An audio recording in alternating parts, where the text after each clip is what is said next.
Pinilahan ng mga nagrereklamo ang Barangka Public Cemetery sa Marikina dahil sa di-otorisadong paghuhukay ng mga kalansay roon.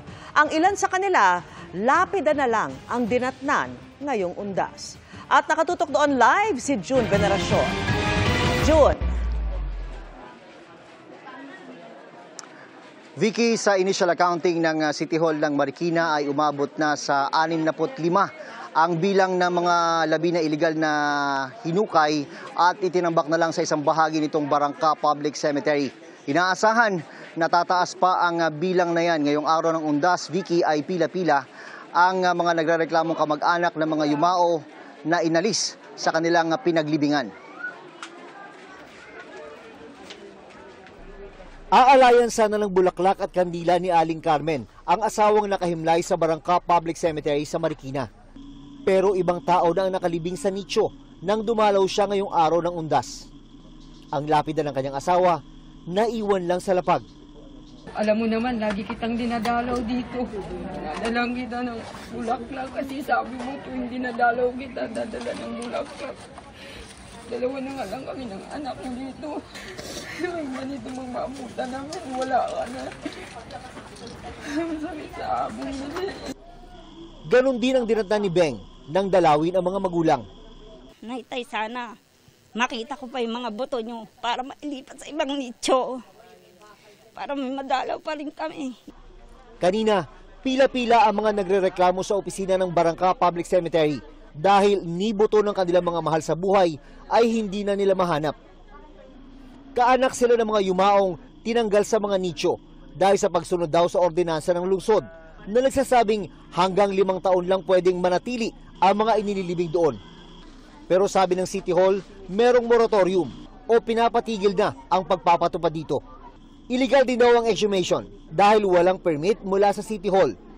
Sa initial accounting ng lokal na pamahalaan, umabot na sa 63 ang bilang ng mga labi na walang pakundangan na itinambak na lang sa sementeryo.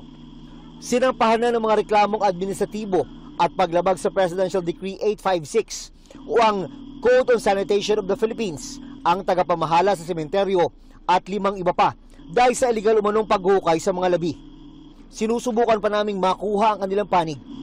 Parang sindikato talaga na nagbubukas sila ng nicho, tapos yung nichong nabubuksan, ino-offer nila for a fee, may bayad.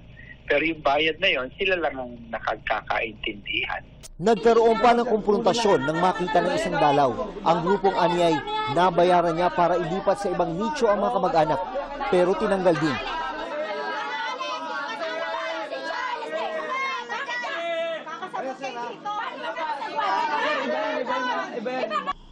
Hamon ngayon ang pagkilala sa mga labi, lalo na yung mga isinupot lang na wala man lang nakalagay na detalye kung kanino. Kung susundin ang tamang proseso, dapat daw inilagay sa selyadong kahon ang mga labi pagkatapos alisin sa nicho at inilagay agad sa paglilipatan. Dapat yan ay madaling ma-identify para naman mabawasan yung burden o yung pain ng mga, yung agony ng lahat ng mga naghahanap, ng mga kamag-anak ng mga buto na yun.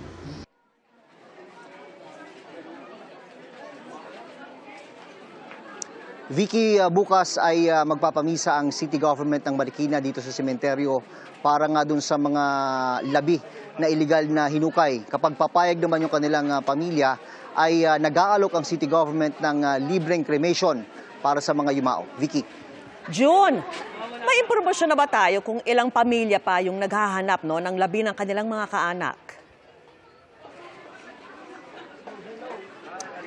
Sa ngayon, Vicky, mahirap pang sabihin kung ilan dahil dumadagdag pa yung bilang. Sa initial accounting nga ay nasa 65 yung mga human remains na nakuha at na-account na ng city government. Pero ito ang latest update natin mula sa Office of the Acting Administrator nitong sementeryo. Nasa 40 na relatives na yung kanilang nai-interview. Kailangan isagawa yung pag-i-interview na yan, Vicky, para na rin makakalap ng mga impormasyon tungkol doon sa kanilang mga hinahanap na kamag-anak na pagpunta nga nila rito, yung mga lapida na lang nung kanilang naabutan, yung mga buto, hindi na nila makita, Vicky.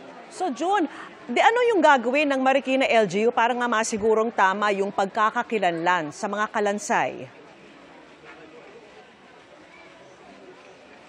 Itong proseso ng pag-interview sa mga pamilya, Vicky, ay kasama yan doon sa proseso para ma-identify yung mga kalansay. Pero bukod dyan, ang tinitingnan nilang worst case scenario, kasi may mga supot dito na walang label, dyan talaga sila mahihirapan. Although yung iba ay meron doon medyo madali-dali, pero meron talagang mga supot na walang label, na pagkakakilanlan kung sino ang laman ng mga supot na yon. Doon sila nakikita na yung challenges na kanilang nakikita, Vicky. At isa nga sa option na kanilang pinag-aaralan ngayon yung pagsuri sa dental records ng mga yumao. Pero yan ay kailangan pa daw ipaalam nila, rekomendasyon pa lang yan sa ngayon, kailangan pa nilang ipaalam yan sa mismong city government ng Marikina. Vicky.